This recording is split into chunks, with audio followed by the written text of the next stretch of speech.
My name's John. This is my 1908 Cadillac, straight line runabout. The car's a single cylinder.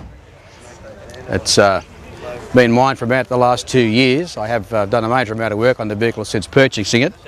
I've known the car since 1989. It came to Australia in 1989. It was imported, and I tried to buy it at that time and missed it.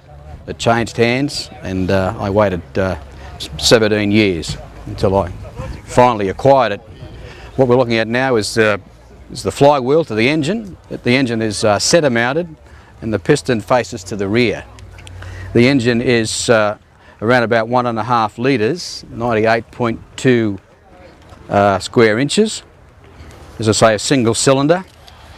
It's a normally aspirated car with a gravity feed wire mesh carburetor, which draws or sucks air from underneath in order to aspirate the vehicle. Petrol tank size is around about 6.5 gallons, 7 gallons. That'll do around about 25 miles to the gallon, and the average speed comes out of around about 28 miles an hour, about 40 k's. It's 10 feet 1 inches long. The wheels are 28 inch. The size is what's called 30 inches by 3.5 inches. They're beaded edge tyre. The suspension system on the car is what's called carriage suspension, which is similar to what you would find on a horse-drawn vehicle. At the same time, given that when this car was manufactured, it was at the crossover period when people were moving away from horse-drawn vehicles to small motorised carriages, which is essentially what this car is. It's a small motorised carriage. It has a chain drive, which has a 4.5 to 1. There are 45 teeth on the rear sprocket and 10 on the top, so that makes it 4.5 to 1. There were a couple of other variations of 3.8 to 1, but essentially speaking, this particular car for a Cadillac was 4.5 to 1. The transmission operates off of what's called an epicyclic gearbox, which is essentially described as two cake tins put together with sets of gears either side and a pinion inside which rotates. As the engine essentially transmits power through the crankshaft, the gearbox is directly attached, and to select the gears, it operates in forward and reverse at the same time. So in order to make the car go forward, you would brake one side of the gearbox to force it into a forward gear, or to take the car to reverse, you would brake the other side of the gearbox to force the car to go into a reverse.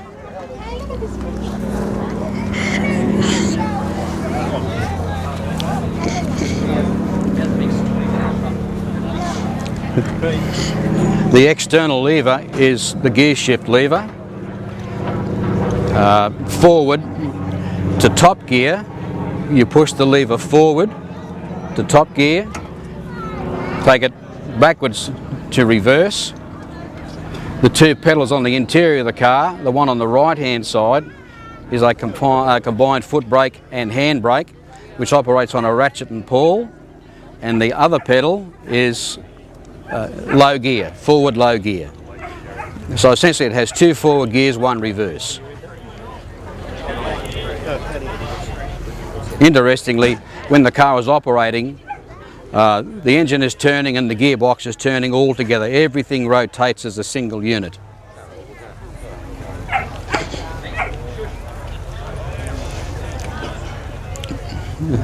The brass lamps are originals, they have been restored.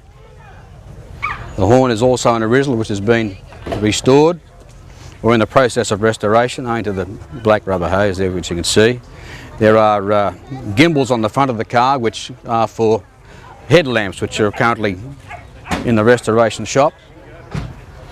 The front of the car is essentially a false front. It's a gill tube cooling system with a little pump and impeller which runs off the gearbox. It flicks it around with a little finger. As the engine is running, it's a little finger which flips an impeller and drives the water through.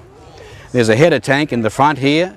The battery's enclosed there, and parts of the power system, which is parts of the electrical system, which is just some wiring which goes onto the dashboard for what's called a trembler coil to generate electricity to spark the car. It has a rack and pinion steering, which is a unique innovation for a 1908, and the engine is a combination of an overhead valve on the intake and a side valve for the exhaust. The carburetor is a gravity feed carburetor. The fuel drips down over a gauze, air is sucked in, which essentially aspirates the engine, turns the fuel to vapour, and it fires that way. The trembler coil, or a vibrator coil, is a constant power. It's on off, on off, on off, on off, and it just picks up the spark, picks up a current, and there's a breaker underneath the flywheel which breaks the spark and causes the engine to fire. It's 17,000 volts with no amps, so it's quite possible to put your finger on the vibrator and draw a spark off around about 12 or 14 inches and not get a shock. It's great fun, actually. It's a good trick. So what we'll do now is we'll give it a start. So essentially we have a coil box here, or trembler coil here. There are two levers on the steering column. The bottom lever is for throttle, the top lever is to advance and retard the spark. You cannot start the car unless the spark is fully retarded. This car was made by a gentleman called Henry Leland, and he invented a way that you could actually not start the car unless the spark was fully retarded, and that's a safety issue actually. That actually causes the car not to fire back on you and injure you in some way. So the starting procedure is we essentially retard the spark, put a bit of fuel up, turn the fuel on, put the current on, insert the crank handle. There are two levers under here. This lever here will decompress the cylinder.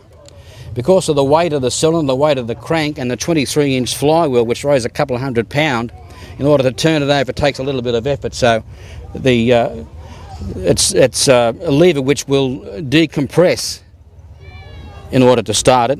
There's a little tickler here which will bring the fuel up. Just a couple of drops will come down, and all things being equal, it should start.